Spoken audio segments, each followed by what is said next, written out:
Hey, welcome to the Return Home podcast, where we are here to help you learn to be yourself, follow your dreams. I'm 50% love and 50% don't play with me. Return home to yourself. This is your space to reconnect, to realign, and to embrace the fullness of who you are. Welcome to the Return Home podcast, where we're diving deep into all things womanhood. Unfiltered, honest, and empowering. Let's get into it. It took me a while to learn the lesson, I believe. Yeah. But here we are for such a time as this. Yeah. It wasn't time probably 6 months ago to go bald. I don't know if I was ready for that. But when you get to the point where there's nothing left to do, and all these women face this all the time, it doesn't matter if it's hair or menopause or a bad marriage or your child's a mess. There's decisions to be made, and sometimes the right time comes along. You got to give it time. Yes, probably should have done it 6 months ago, but who knows? And everything that has come into place now making the decision. And I'm at peace. I don't know if I would have been at peace 6 months ago. There's probably other things, little lessons along that journey too, that you had to learn before you became so comfortable in your skin, be able to be bold. I think over the last 4 years, you being able to be vocal and a lot of times not heard gave you a sense of drawing into yourself and saying, you know what, if no one else is going to listen to me, I know I'm right.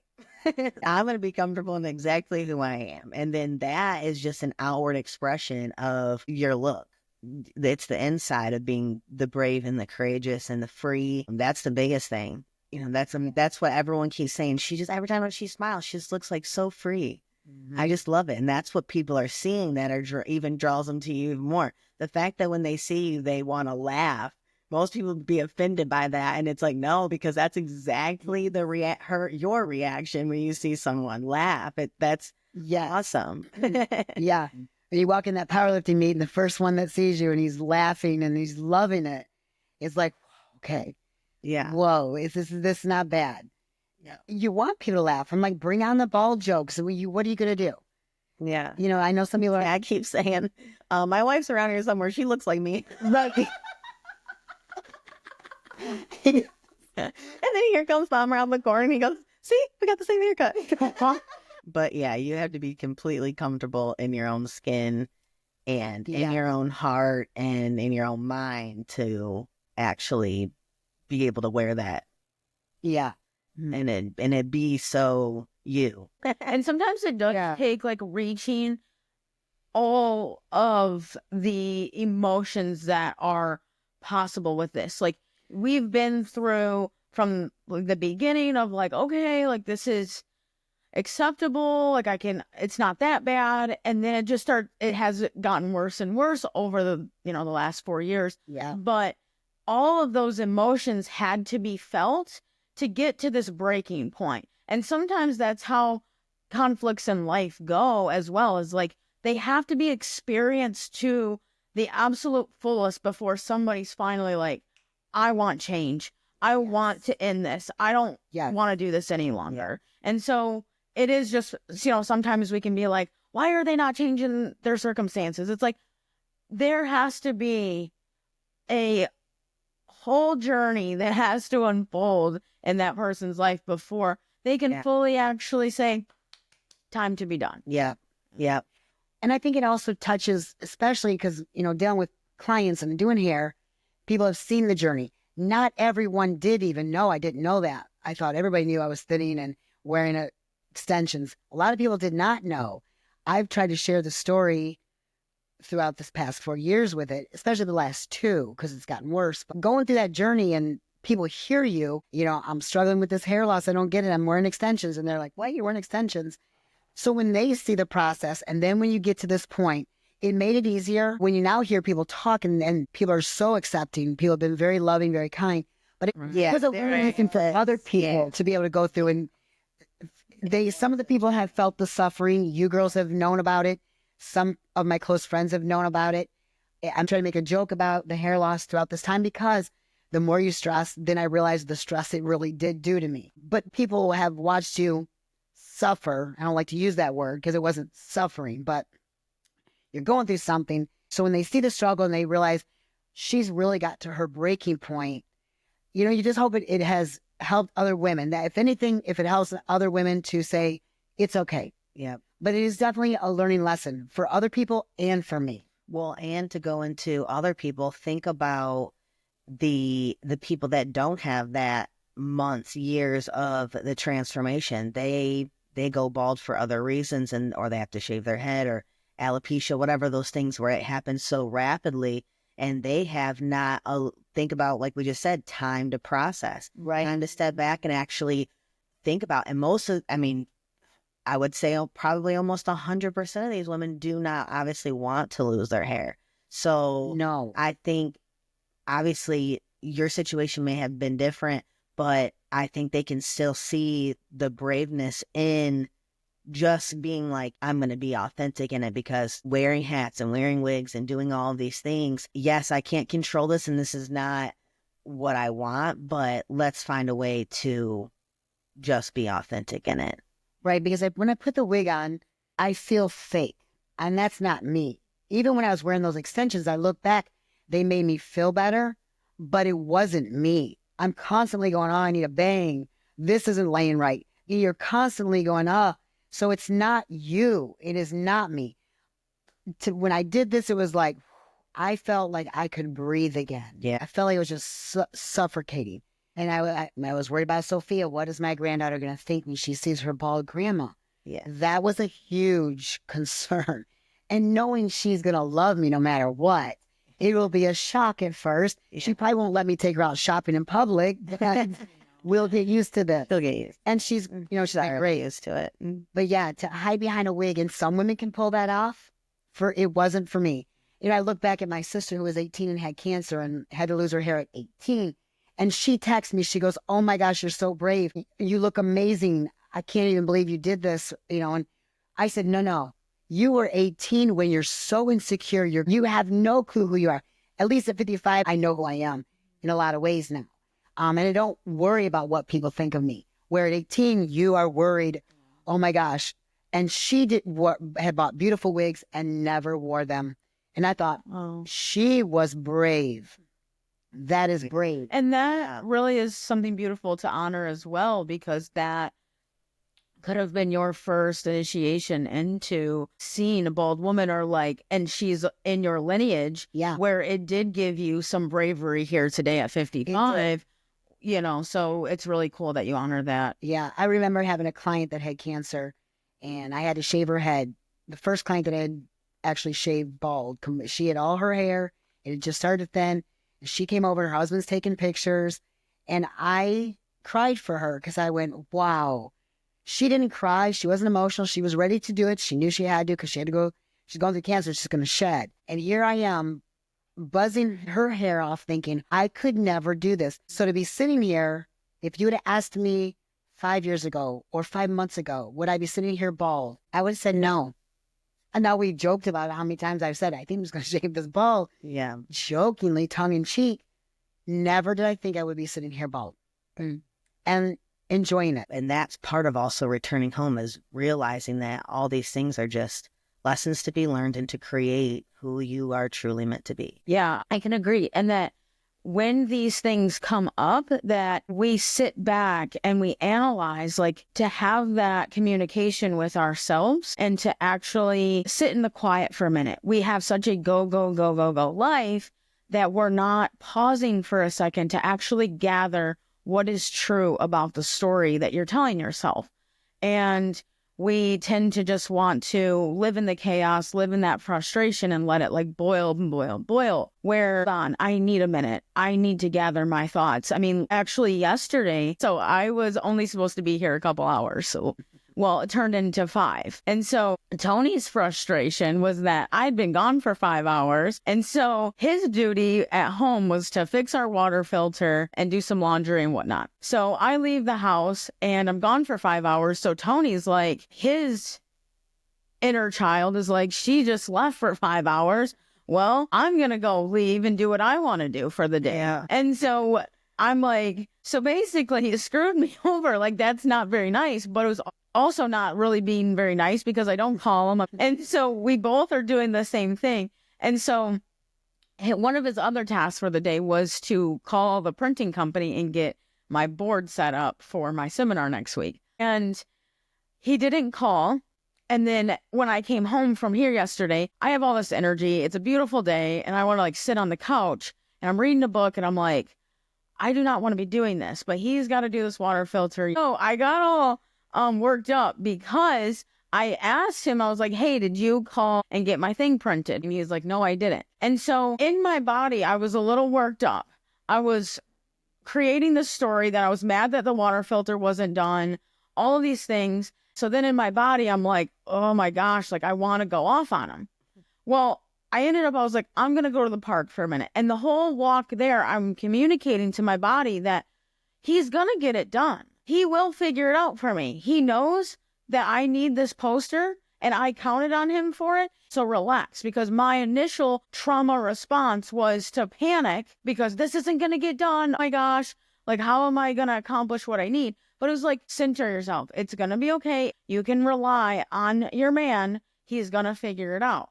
And he literally texted me, it's already taken care of. Right. But I needed just a moment to center myself back into that because my body was like getting worked up, getting fired up. I could have had this whole argument with him and taken it out on him, but it was like, he'll get it done. Trust him. Trust the process.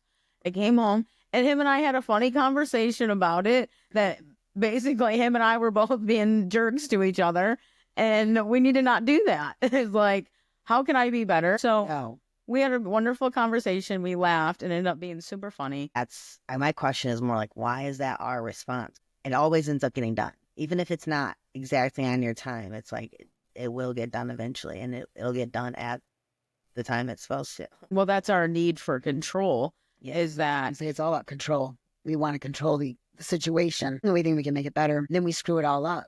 If we count on ourselves, we count on ourselves for so many times throughout our life. It's like, I'm the only one that I can count on. But that's not true. Yeah. That's a belief that was developed. And it's like, you can count on others and we need to give them, it might not be done on our timing. Well, and what I've learned is sometimes if it doesn't get done or it doesn't happen, then It wasn't meant to. You're right. They have lessons they have to learn. And we stop that process when we interfere. So no, they don't grow. We don't grow. Yeah. Because we're interfering. All because of fear. And truly dropping into the present moment in those times, like right now, this is what we have control over. And it's like, this is what the ego is. Mm-hmm. And it's this trying to give you safety, trying to keep you ahead so that you're prepared. But when you begin to actually communicate with that ego and give it safety, so you have to be in constant communication. Yeah. And that's how we can really play this game in the 3D world that we live in, is by communicating constantly to ourselves, your ego. Right. Yeah, because that's what I find myself when I get into an argument, husband, kids, you guys, whoever it is, I'll go back after an hour after it and be like, I could have went a whole different way. I could have said this. Don't even care about that. Like at the end of the day, what does it even matter? Or if I would have just said it this way, the whole thing could have been avoided of a fight. You got to almost just take a step back when you get into those. That's the only way to do it. Until your mind and your subconscious is trained to do that automatically. Right. Yeah. We can't react in the heat of the moment. You have to take a step back and think before you react. I've learned that a lot. I think that's where I've learned in the past good year for sure. But even before that, I never really was, I'm not much of a control freak. I want things done, but I'll just sit back and go, okay, it is what it is. The older you get, the more relaxed you can become and go, it doesn't matter because you've been through so much. You just go, it really is not that important. And you really have always been that. Yeah. And I think that's why, you and I might have an easier time to even do that, is because from a young age, I've really been. and that's very helpful because we learn from our mothers. We truly do. And so we either have the opportunity to continue down that path, or you have the opportunity to break that cycle. I'm going to go away and think before I speak because I will just say stuff that everybody does that. We say things that we don't mean to say when we are angry. Yeah. And I've done that. I like to go and think about the situation because then you will make it worse. The fight will become an explosion that it doesn't need to be. And something that Tony has helped me with is actually allowing your partner or your loved one to have those reactions and to say your piece sometimes. Like, something that I've learned is that standing true in who you are, so I can lash out at him and say something that my anger that I'm feeling. But if he knows himself deeply and truly enough to let it bounce off of him, where he doesn't take it personally, he's like, this is just what she's feeling. She needs to let it out of her body, out of her mind, and we can have a discussion about it. He doesn't react because he's like, she's just mad. She needs to get it out. Let her have it. Yeah. And same thing goes with children as well. Is Yes. they need to be able to Not be able to vent. yeah. They have to be able to show those. it's their feelings, and you don't want to suppress those. You give them a setting that they can actually go ahead and cry, scream, holler. I'm not taking literally. You girls would yell, I hate you. Good, I've done my job. But I don't take that, would never take that as you literally hate me. Right. Because I know you don't. Oh, You're just feeling those feelings right now because you're not getting your way, or things aren't going your way, or I'm having to talk you down off something. Kids especially need to be able to express themselves in that moment. Oh, that's very And I learned it really with you as well, as like through your hair journey and me, doing extensions and getting frustrated, and I would let my frustration out on you, and afterward I'm like, I'm so mean, and that was so wrong. And I would go that way at all but because you I didn't. know. Let me have my frustration, and I'm probably feeling the frustration Yeah. Mom was feeling as well. Like, Mom is feeling that frustration, but she was holding it together the whole time for me, as I'm like, why isn't that, The whole time she's taking those extensions out, I kept saying, Bree, we got to laugh. We're going to laugh through this. It's going to be okay. Because the more you get them out, the less hair you see. And you're like, oh, God, yeah. it is what it is. We're going to laugh. Otherwise, we will cry and it won't be good. Yeah. So, and it's either I can go cry. Yeah. Oh. Or just, she's frustrated. You're dealing with this mess. I'm just sitting here. I got to walk away with the mess. I'll deal with my emotions at the end. I know. I know because we're close and I knew you weren't meaning it the way you were saying it. Just, And a lot of the frustration comes from like not doing it the way that I would You would want want you to do it. And that's where it's like, again, I have to realize that I don't realize it in the moment. And then I have to, apologize, really recognizing that, okay, this is her journey. This is how she wants to do this. Let her do it and let her learn. If she wants to put these tape ins and right. destroy the hair, that's on her to do. Look at the lesson at the end of the day. She's beautiful bald. She loves it. It's probably her favorite hairstyle. Yeah. Yeah. It really And And I no longer have to do the now don't have to do it. I don't sit there and focus on my hair and my makeup. I'm none of that. Yeah. And this whole time for 3 good years, I have been focused on this. But it was the internal turmoil that I put myself through with it. So what is stress? And so with German New Medicine, we were able to identify the stressor that caused this, and we say separation. And so what did you want to separate from? What was happening in your reality that you were like, I don't want this, or I do want this? So yeah, let us know. Wow. That could be, we could be here all day with that one because I know the beginning when we were going through the pandemic and you are aware of what's going on and you are wanting to tell people, hold on, this is not true.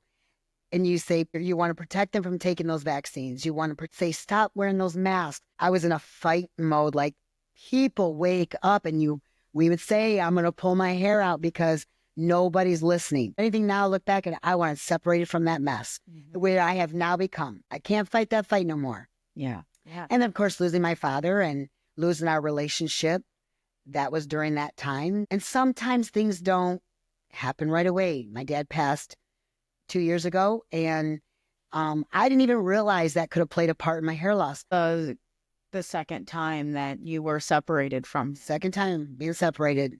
And this one was the worst. As a child, you just didn't understand it. You just went on with life. Thank God. Didn't let it bother me. I'm sure there were moments just I wanted my dad. And then when he did come back in my life, we had a great relationship. and then it was stripped from me by other people's doings. And I thought I let it go because I was doing this to protect my heart. I'm not gonna let him walking away from me hurt me. But it does.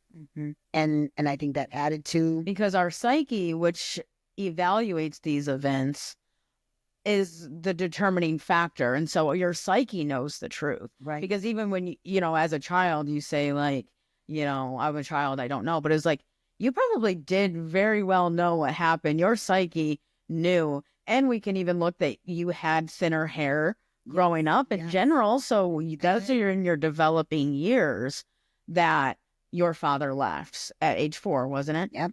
And so then you grow up and now this happens again. Well, the psyche knows the truth of the story is that dad is gone again. There was no closure almost sometimes, and you just have to close the book. You just have to close it. The journey is over. Yeah. It is what it is. And bake your head and enjoy.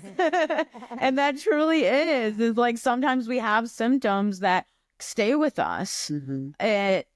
It doesn't mean that you need to go see a dermatologist or go and run and race to Turkey to get, you know, hair transplant or Right. something. It's like, this is part of my experience. I'm well, I'm okay. Yes. But I had this happen to me. Let me find the joy and the freedom in it. Yeah. I felt free immediately. I felt like 1,000,000 pounds had just fell off me. And I feel like I was suffocating. That's the only word I can use is suffocating. Because every moment of the day, it's when you wake up and you walk to the bathroom and you see the mirror, you're like, oh Lord, I got to fix this. And now, okay, man, make sure this piece didn't come out and that piece. The stress of it was overwhelming.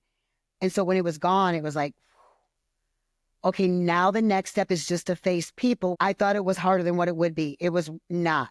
You just had to reveal it and you'll brace yourself because it's a little shocking when you see somebody one day and they have hair and the next day it's woo. But I felt literally free.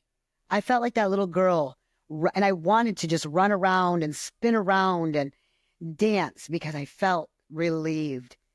I can be me now. I feel like for 4 years, my smile was suppressed. The reason I smile, I love smiling.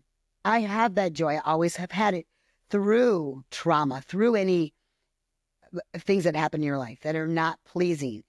I still can smile and go, it's okay.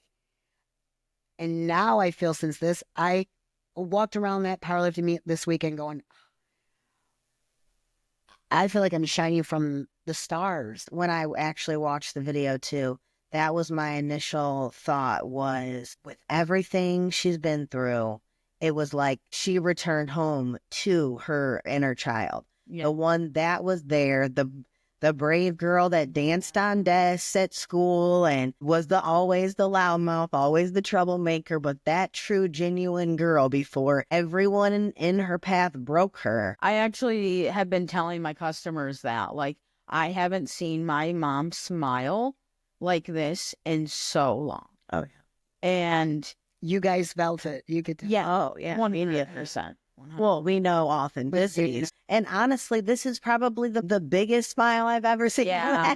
I walk around with a smile on my face. I always do just smile. I've done nothing but smile. I feel like I go to bed with this permanent smile on my face. Yeah. I wake up smiling. I look in the mirror and I smile. The first week was like, whoa, whoa, whoa.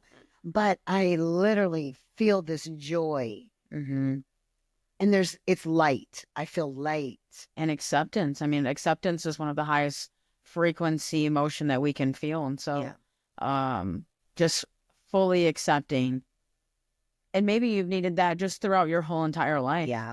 Is just truly accept. Well, to give yourself what you've always been missing. We always look for everything outside of ourselves. We're looking for someone to love us, someone to accept us, someone to tell us we're beautiful. Everything has to be external. If you stop worrying about what the external is, whether it's good or bad, and actually come to yourself, you will start to be loved and cared for and protected and accepted once you do those things yourself. Because until you can do it yourself, it doesn't matter if someone gives you the most compliments. you won't even believe them. You won't believe it. because Yeah. you don't believe them yourself.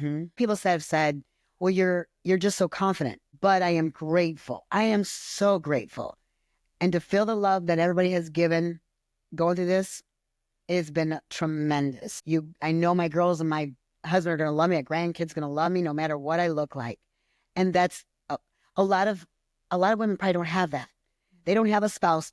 I said to a lot of women, I'm grateful for the alpha male that I'm married to, because not a lot of men can walk around with their bald wife and be secure, because most men will say, I want their hair long. They don't want them looking like a man. And I had a man look at me as soon as he got done with this and say, I don't ever want you to wear a wig. You look amazing. Yeah. And he kept saying, he cried, he teared up. He was so overwhelmed. This has touched him. Yeah. That's what's amazing. I want to go back to talking about how we, throughout the last 4 years, you've done so many things to really hide this appearance. And we're hiding because we have these beliefs of society, of what other people tell us is that we can't age. If a woman doesn't have long, beautiful hair, she's not as feminine. She's aging. Like, God forbid any of those things happen. And it's like, men are allowed to have that experience. But for women, it's like, no, we can't. We have to continue looking young, and we can't show any signs of, aging. What we think we call flaws. We think they're Right. flaws when those are beauty marks. Wrinkles are, I say I'm not using Botox. I embrace my wrinkles.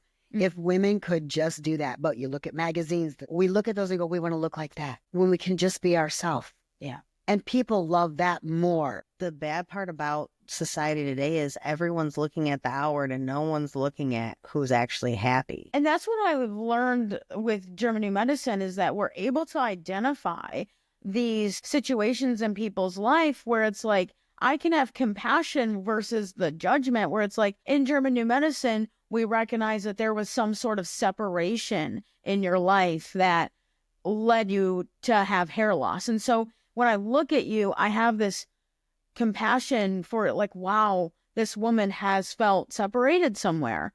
And we can see that in all different, there's, this person is extremely overweight. Oh, this person must have felt abandoned. We can relate with each other because, have I not felt abandoned? Have I not felt separated? I just haven't lost my hair, but there's still those times where we can relate with each other. And to realize everyone's journey is so different, because yes, you face separation, I face separation, but your body is actually completely responding differently than my body is, because it's actually meant to endure something different. Your lesson was different in that. My lesson was different. Right. So actually realizing that at the end of the day, we're all going through stuff. I think a lot of the essence of it is to return back to love. Yep. Yes. Love yourself, love the journey, Yep. the experience that we have here in life, and not looking at what the external is all about, but return back to love to yourself. Yep. And Getting rid of societal expectations. Yep. And actually finding out what's important to you and what do you love about yourself. Stop thinking about all the things you don't like about yourself, and actually go through and think about the stuff that you do like. You're always going to want to do something else. So just have less stress at that point. Find the true thing is, when you come to love, you find inner peace. Yeah. And that's where you find where life gets fun. If it will help any woman to know it, embrace yourself. Embrace it, love yourself, for no matter what. all about enjoying the journey. Yes. What does this experience have for me to help me evolve? Yep. And if we can think about that in the moment, that would be wonderful. You put yourself through so much more turmoil by holding on to what is not supposed to be there anymore. I needed to just let it go and let it go of a lot of things, not just letting go of the hair. Right. There was a lot of things. That's almost just the symbol of what actually happened. Yeah. This is Which just, we'll get deeper into. that is in our next podcast. That is the external thing of what you've released, I think some of that, it touches on so many different things. It's not just one thing you went through. I mean, when you're talking about coming back to your inner child, you have 50 years of these life lessons that you've endured. That'll make you want your Yeah. A lot of women can go through things in life that are traumatic. I want women to understand things you go through in life. It may not be that you're going to lose your hair, but something may have to go. Yeah, when we talk about separation, it can show up in so many factors. We could have all over eczema, and that's orienting for people to go through that. They have a rash all over their body. And so it's the same way of like fully accepting this is my experience, but for anybody else that has something on their body that they don't particularly like or love, you can still return to that acceptance of yourself. It was something that had happened to you, and you can learn to love that, return back to that love, and watch. Maybe the symptom might go away. Oh, exactly. Yeah. 100%. Yeah. Or it might not, and that's okay too. And then you just have to accept that. It's okay. That might also be the lesson. If we could say anything to the world, to women, to men, to children, to learn the lessons that everything that we go through, it is meant to change us, strengthen us, build us. But if women, especially women, would just learn the things you go through in life, whether it be your divorce or the loss of a child, your body's going to respond, and how you heal from that. And it's really just to understand that, like, it's not that we have this, like, oh, I've got to heal more. It's that you understand where this came to, where you were worried about everybody else. You had everybody else's experience on your mind that just made you so stressed. Very true. And it's like, that's what the lesson was. Stop worrying about what anybody else, because that's part of their journey and their lessons as well. And so we gave the external world power over us, and then it caused an adaptation. And so, but also love is accepting their journey for what they have to learn. And so I believe that you've learned that lesson, and now it was just acceptance of yourself, so that you could accept others. Well, we're happy that you're our mother and that you've taught us so much about acceptance and confidence, and really taking our experience just in full and trying to understand it, trying to be positive about things that may not seem so positive in the moment. Right. Yeah, you're a shining light in our life. Thank you for being here at the Return Home podcast. Hang on tight. It's going to get good. We're all just finding our way back to ourselves, one honest conversation at a time. Catch you next time on the Return Home